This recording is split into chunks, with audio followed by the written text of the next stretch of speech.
Hello students. So today we are going to see the concept of self-assembly. Okay. So before trying to understand what is self-assembly, let us try to understand what is the meaning of the word assembly. Okay. So assemble means you collect all the different parts, join together to make some functioning machine. Okay. So as an example in front of you, okay, you all of you have seen CPUs, that is a central processing unit. Okay, so it directly comes to you, but it is a assembled unit of different parts. Okay, so what are different parts which are present in a CPU? So there is a fan is available, memory is available, okay, hard drive is available, motherboard is available. Okay, so all these different parts are available. Okay, initially they are different. So if they are individual, they are not used, they are not it is not possible to use them, okay, when they are individually present. So in that case, okay, to make it functioning, okay, to make it useful, what a person is doing, he is assembling all these parts in a single unit. Okay, a very important point here you have to note down is that the position of each component should be fixed. You cannot you cannot change the position of memory and hard drive. If you change the position of memory and hard drive, it will not function again. So for proper functioning of the machine, what you are looking here is you have to assemble it in a proper ordered way. Okay, it should be in a proper ordered way. If you don't follow the orders, then it will not work as per our expectation. So this is in general what is called as an assembly. Okay, so assembly means just we are collecting the different parts in a one in an ordered way in a particular one form. Okay, so this is an assembly. Now then it is easy to you to understand what is self assembly. Okay, so in the previous slide I am not using the word here self, because these individual parts are not able to move by their own and sit in their proper place. It is not possible. So there is some person, there is someone who is picking them up and assembling in the proper way. Okay, now what is self assembly? So self assembly is the spontaneous organization of components into patterns or structures without human intervention. Okay, so that is again spontaneous means naturally, without the help of anyone. Okay, willingly, spontaneously means willingly. So spontaneous organization of components into patterns or structures without intervention is called as an self assembly.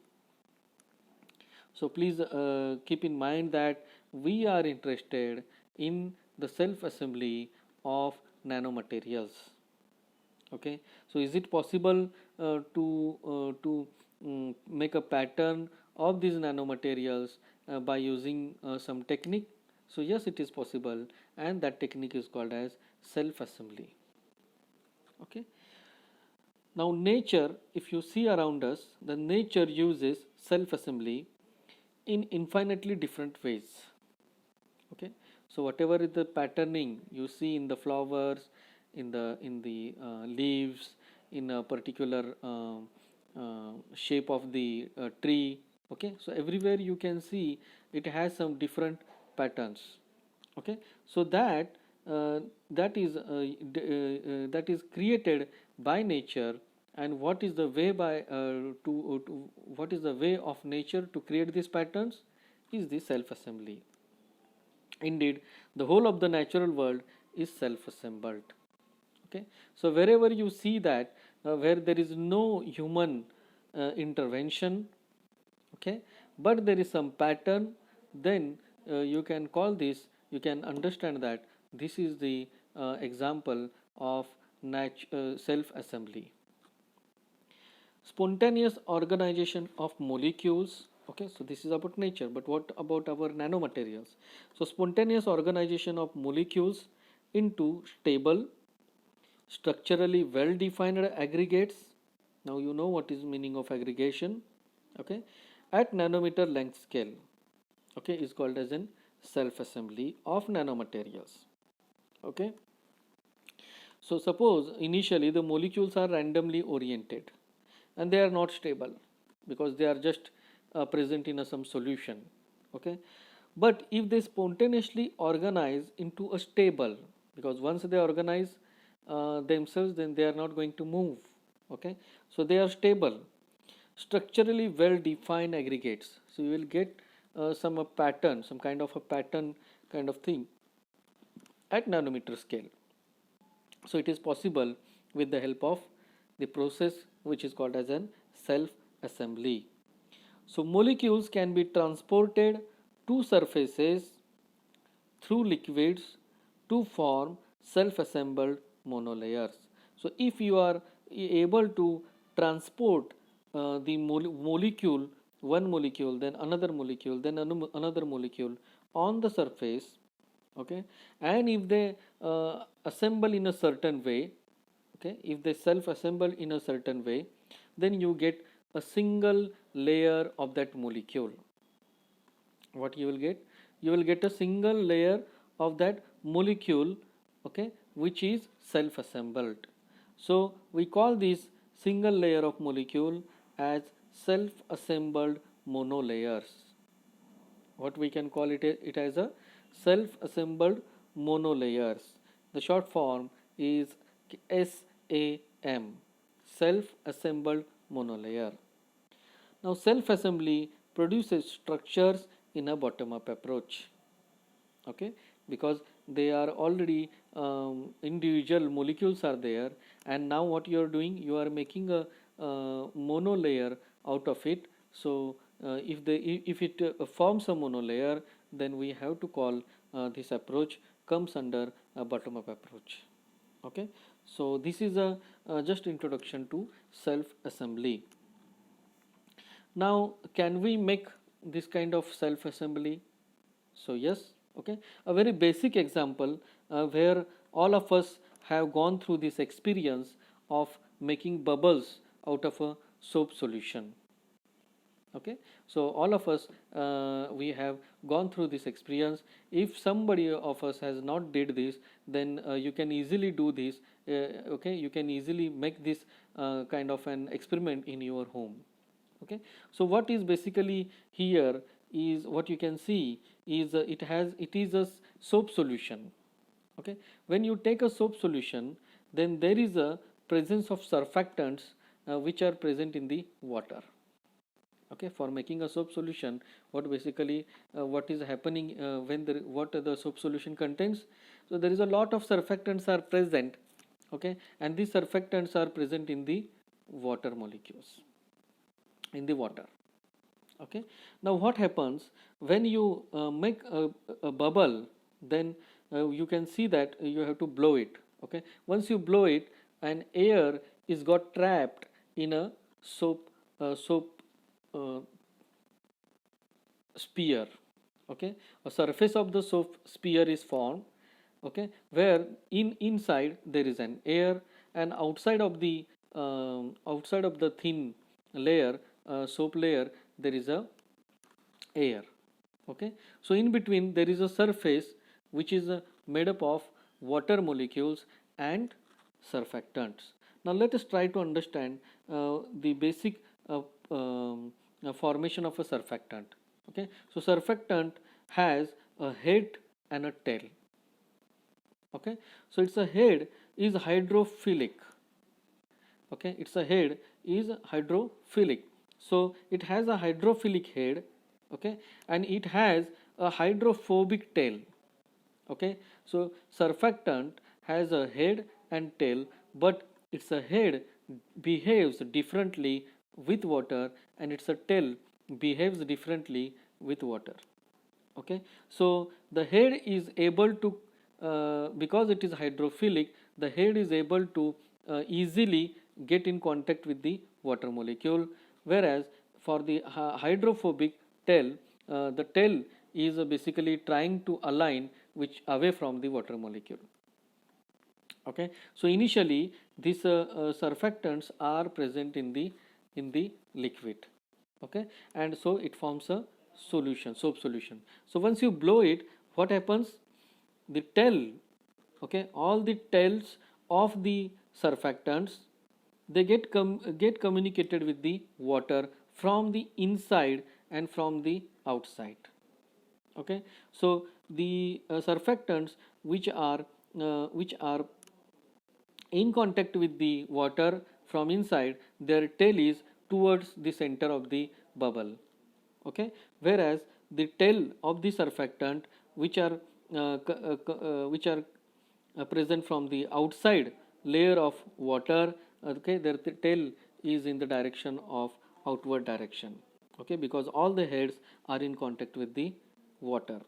Okay, so you can see that this is an natural example of self assembly, where the you can see that the surfactant form a double layer. Okay, and in between the surfactant there is a water molecules are present.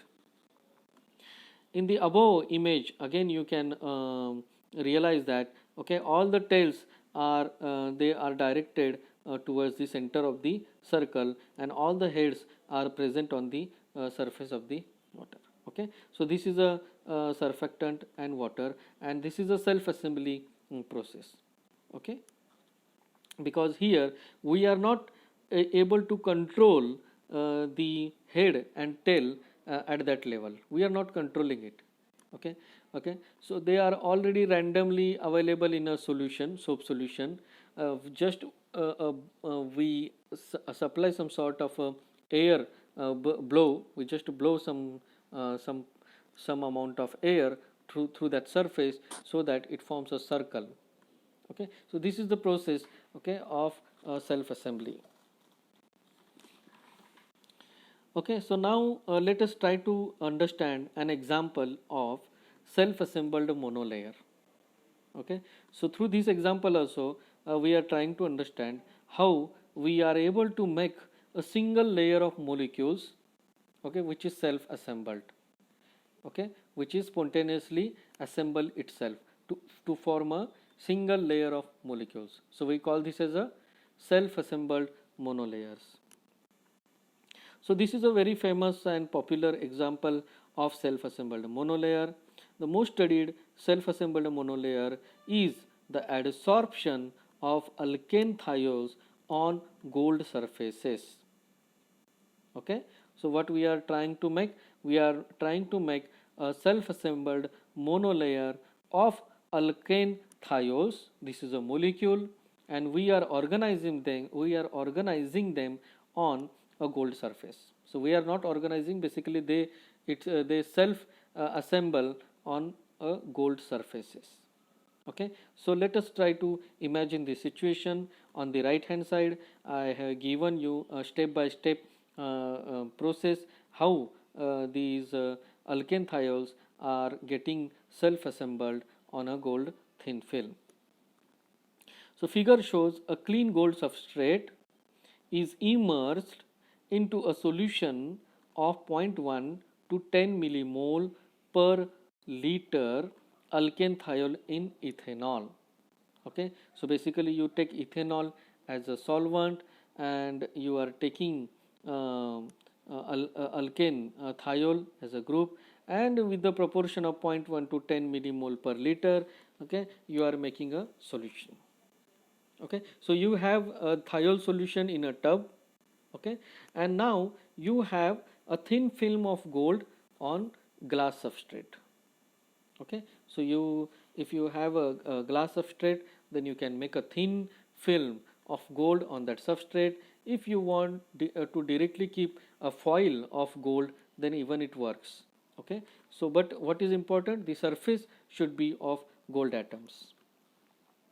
So suppose if you immerse this gold substrate, okay, into this thiol solution. Okay, so this is the first situation of the of the self-assembled monolayer process. The initial adsorption happens in second. Okay, so what is the first step is happening? Adsorption. Okay, so as soon as you dip this gold substrate into the thiol solution, what happens? Adsorption start to happen in few seconds, but the adsorption is left to equilibrate for hours to allow reorganization into a regular monolayer film. Okay, even though the adsorption starts in a few seconds, we have to wait for an hour just to give a sufficient time to self assemble all the molecules in a proper order. Okay, so the how they get organized. Okay, so you can see that that is given. So initially they started to adsorb, but they adsorb randomly. Okay, because we have not given enough time, but with time the organization is started to happen.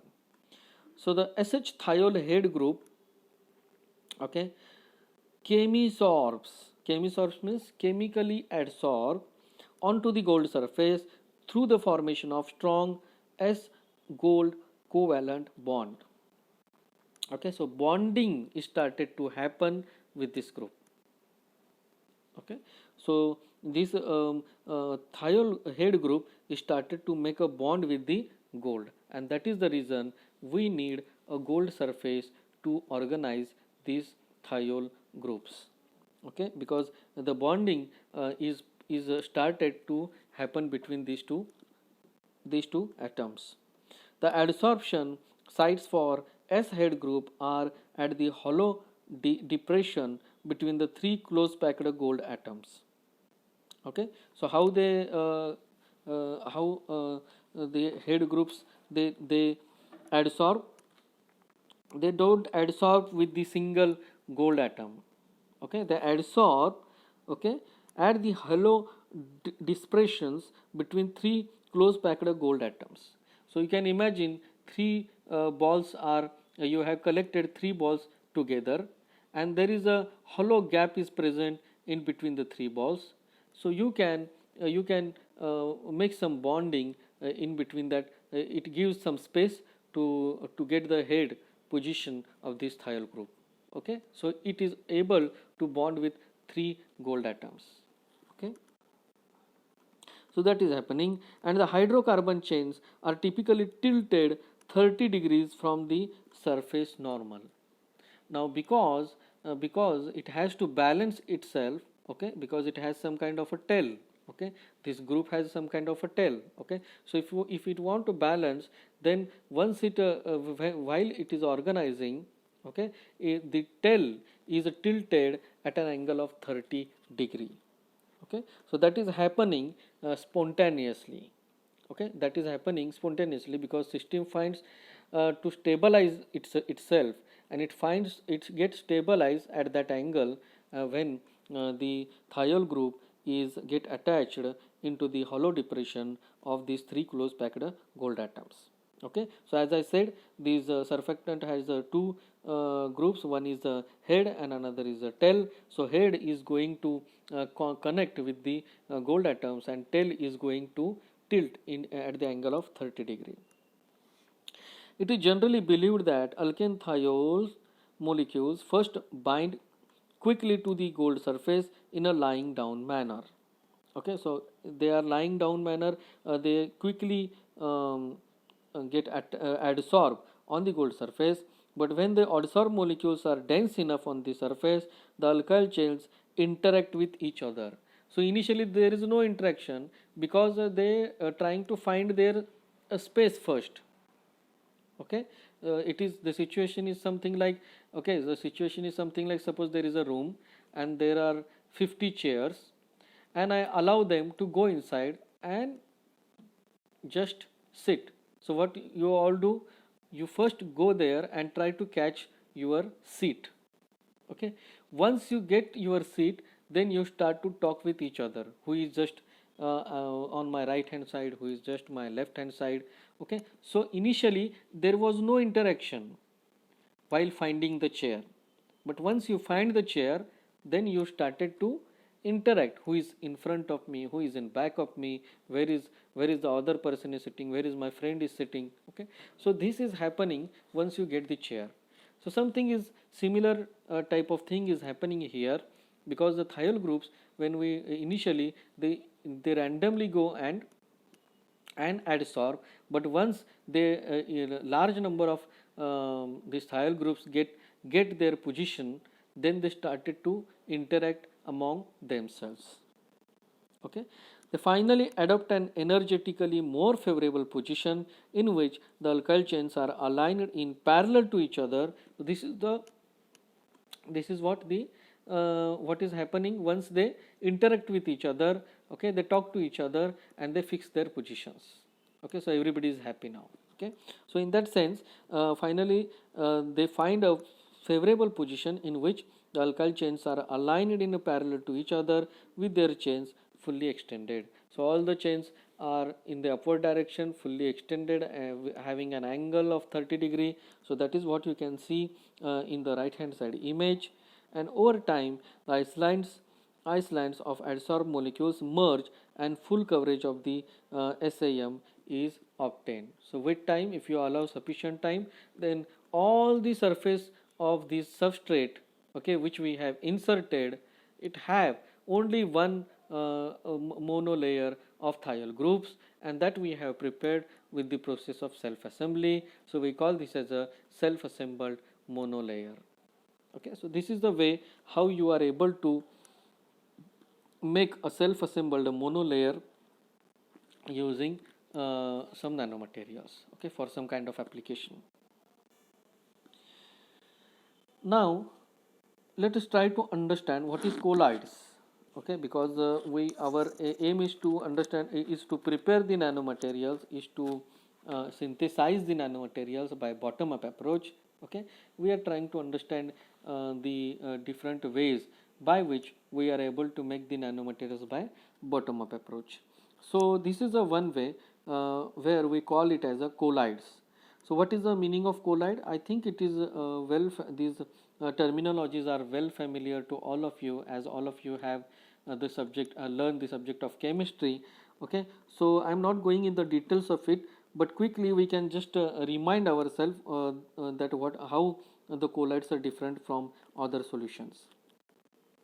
So the solutions can be classified depending on the size and size of solute in the solvent.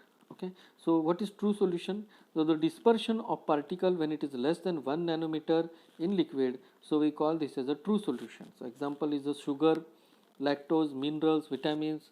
Okay, so if you use them to make a solution, then you will realize that you will get a true solution. Second is a colloidal dispersion.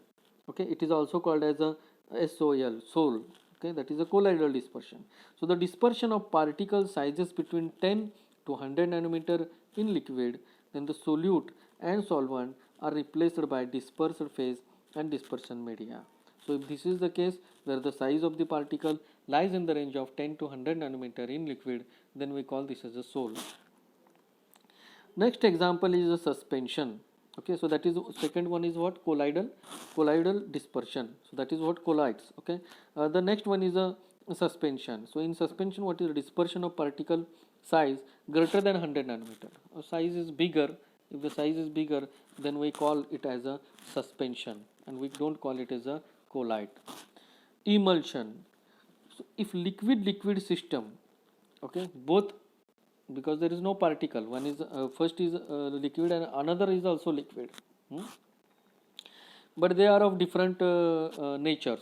So suppose one is a water and second is oil, then they don't mix with each other. Okay, so such kind of liquids you can imagine. So the liquid systems of two immiscible. That's why I say it is the two liquids should be immiscible substance. And if you make a solution out of it, then you call it as a emulsion. So the substances or particle size is in the range of 10 to 100 microns. Okay. So in that case, emulsion, there are two types of emulsion. One is a macro emulsion and another is a micro emulsion, and that's what we are going to see in some of our next slides.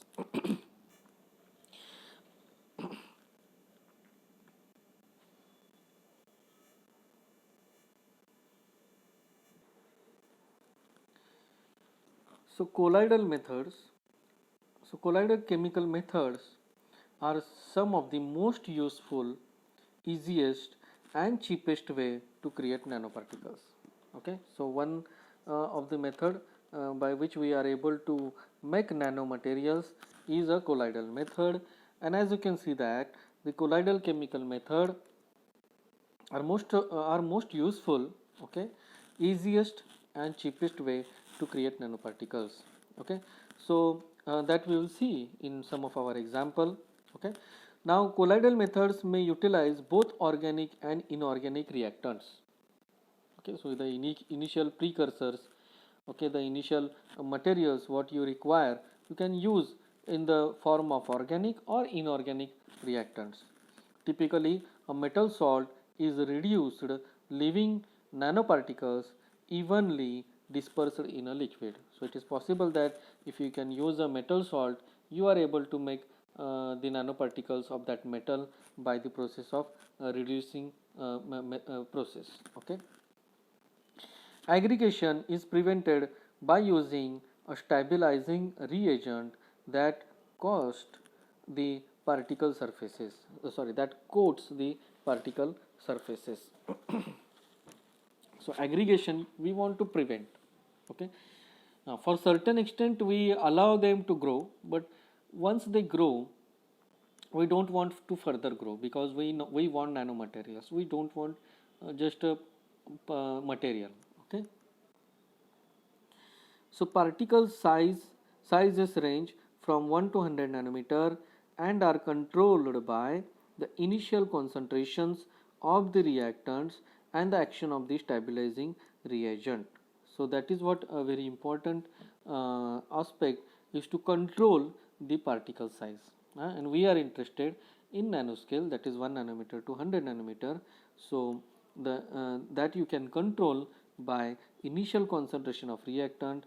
Okay, you don't take a very low concentration, don't take very high concentration. Okay, you need an optimum initial concentration of reactant and action of stabilizing reagent. And you can so as I said, we don't want polydispersed materials, we want monodispersed materials. Okay, monodispersed particles. Okay, that what we have seen in the last lecture. Okay, so you can control the nucleation and growth process to get the nanomaterials with desired size. Okay, so here you can see a simplest example of making gold nanoparticles by using colloidal method. So a common method for preparing colloidal gold nanoparticles involves combining hydrogen tetrachlorate. Okay, so this is one reactant. Okay, HAuCl4 and sodium citrate. Okay, Na3C6H5O7. Okay, in a dilute solution. So by using these two reactants you are able to prepare the gold colloidal solution. Okay, okay. So here you can see how you are able to make it. Okay, so this is a formation of gold nanoparticles. Okay, so as you can see that you have a beaker and you can take a water in that, and you are basically using a gold salt, that is tetrachloric acid. Okay, so HAUCl4 you can add in water, and you can just you can dissolve it. Okay, so for that you have to use some heat. So heat a solution of tetrachloride acid up to reflux, that is up to its boiling point, and the gold tetrachloride is a water soluble gold salt. Okay, so that is shown in the first beaker of this schematic image. Then in the second step, as you can see, you have to make a separate solution of sodium citrate. Okay, so you have to make a separate solution of sodium citrate, and then that you are going to add in the HAUCl4 solution. Okay, so because it can be used as a reducing agent. Okay, it can be used as a reducing agent. So if you continue stirring and heating for 10 more minutes, then what you can see is that during this time the sodium citrate reduces the gold salt, okay, that is Au 3 plus, because Au is in 3 plus state when it is in salt condition. Okay, and when it is reduces to metallic gold, then the Au goes to zero valency. Okay, so the neutral gold atoms aggregate into seed crystals. Okay, the neutral gold atoms aggregate into seed crystals. So you can see initially they are ionic in nature. So gold is present in 3 plus state. Okay, gold is present in 3 plus state, but that then this reducing agent basically reduce that gold 3 plus state into gold 0, that is the neutral gold particles. Okay, when the neutral golds atoms come together, then we call this as a seed crystals. We call them as a nucleates. We call it as a nucleation process. Okay, so these seed crystals continue to grow and eventually form gold nanoparticles. Okay, so initially what is the process? Initially the gold is present in some salt formation. We dissolve them. So once you dissolve it, then you have the gold ions which have 3 plus state. Then you have to reduce the gold into the neutral state. So basically you are using this trisodium citrate. So once it reduces that gold from 3 plus state to gold into 0 state, then the gold in the 0 state, these atoms come together and form a seed, and this seed further goes to form a nanomaterials. Okay, so this is the mechanism. What you can try to understand is the reduction of gold is take place from gold 3 plus state. So to reduce that from 3 plus state to neutral gold, we have to supply 3 electrons. So that 3 electrons are supplied by the reducing agent, and finally you get gold in the 0 state. So the nucleation of gold in the 0 state seed crystal, that is shown in the schematic image. So in the first box you can see individual black dots. So the individual black dots are nothing but gold in 0 state. Okay, then in the second step what happens? Some of the golds in the 0 state, they come together and form a seed. Okay, and that seed is further grows. So when around 10 to 100 atoms come together, then depending upon the number, what you are getting is the gold particles. Okay, is the gold particles. So initially they are neutral gold atoms, and then they come together and grow, form a seed, and then they grow so to get a gold nanoparticles. So this is the basic steps how the gold nanoparticles are formed in the colloidal solution. Okay, so initially the seed is constant. Okay, and suppose you want to change the shape of the gold nanoparticles. Okay, then there are two ways of growth process. One is the isotropic growth. Okay, so if the seed grows isotropically, then what you are getting, the shape of the nanoparticle is spherical. Okay, so what is meaning of isotropic? Same in all direction. Okay, so because the growth is same in all direction, finally what you get is a spherical nanoparticle. And if you see the surface of this nanoparticle, then the surface is capped with citrate anions, because citrate is still citrate molecules are still present in the solution, so they keep on present on the outer surface of this gold. So suppose if the growth is anisotropic, that is not same in all direction. In one direction the growth is higher, in another direction the growth is lower. If this is the situation, then what you get, the final shape of the nanoparticle is in the form of something like nanorod. But here you need an additional surfactant. So if you don't use surfactant, naturally what you get is spherical nanoparticles.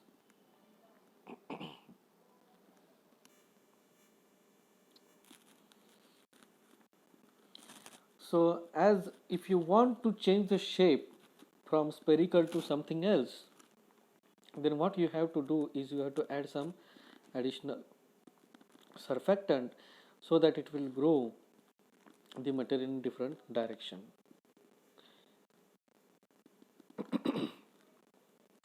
So by using the same way, okay, you are also able to prepare the CDSE quantum dot colloidal solution using hot injection method. So in this case, the process is same, just you can see that, okay, you are also able to make some semiconductor quantum dots by using this colloidal method. We also call this colloidal method as a hot injection method, because we are injecting one precursor into the another at a particular situation.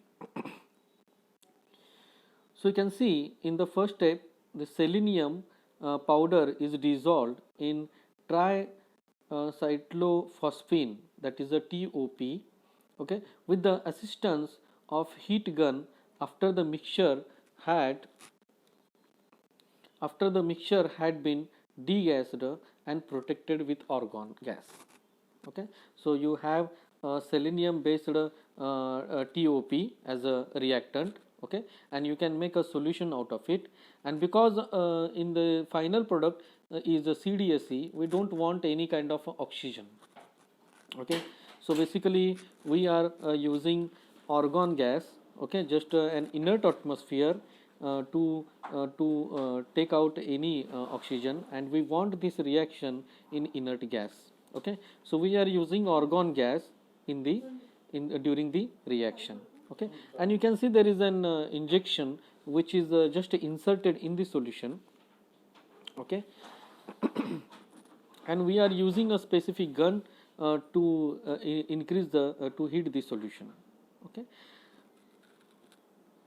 okay, now this is a one precursor, okay, that is a selenium based.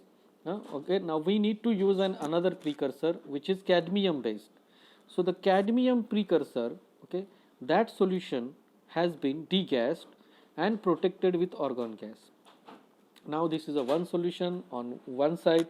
Now on the second part, what you have to do is you have to prepare another solution for cadmium, and the arrangement is shown in the figure, okay, where you can see that the temperature of that solution should be 170 degrees centigrade. Okay, so that cadmium precursor solution should be heated at an temperature of 170 degrees centigrade. And as I said, because we have to carry out this reaction in the inert atmosphere, again we are degassing the inner atmosphere with the argon gas. Now what is next step is, basically we are going to add this selenium TOP solution, because we are taking it in the injection and we are using that injection. Okay, we are going to inject that solution in cadmium precursor solution. Okay, so you can see the arrow is shown where that injection is going to insert for the cadmium precursor solution. Okay, now here it is very important to notice that for what amount of duration you are going to inject that selenium solution. Okay, if you just insert that for 10 minutes, okay, if you insert for 20 minutes, or if you keep inserting for 30 minutes, what you can see is you will get same CDSC quantum dots but with different colors. Okay, are you getting this? Okay, okay, because we are we are changing the duration of inserting selenium, means we are controlling the size of CDSC, the size of CDSC for 10 minutes, because we the supplied SE is very low. Okay, so the size of CDSE in the first solution is lower, but if we increase the concentration of SE, then its size is increasing and increasing, because we are providing more and more concentration. So the nucleation is take place in the initial stage, and then when you are further adding this solution additional precursor, then it started to grow and grow further. So the reaction was stopped by removing of the heating mantle and cooling to room temperature in an ice water bath. So once you finish the insertion, immediately you can take that solution and cool it down. Cool it down. Okay, so the initial temperature was 170 degrees centigrade. Okay, and so suddenly what you have to do, you have to cool it down, because if you don't cool it down quickly, then what happens? It continuously keep on growing, and further the size of the quantum dots goes on increasing. So if you don't want that, then what you have to do is you can use some ice water bath, and once you finish the reaction, you can just keep that beaker into the ice water bath, so that your reaction stops. Okay, your growth process basically gets stops. So if you want to get more information about this synthesis technique, then I have given a reference from which I have taken this I have taken this process is given by Lin et al, and he has published this work in the journal Nanotechnology. This is the name of the journal. The volume is 26, and Lin has published it in the year 2015, and page number is 335401. So those who are interested, they can try to find this paper on the net, and you are able to read it in more detail if you want it. Okay, so we will stop here. Okay, we will see the our next part in the next lecture.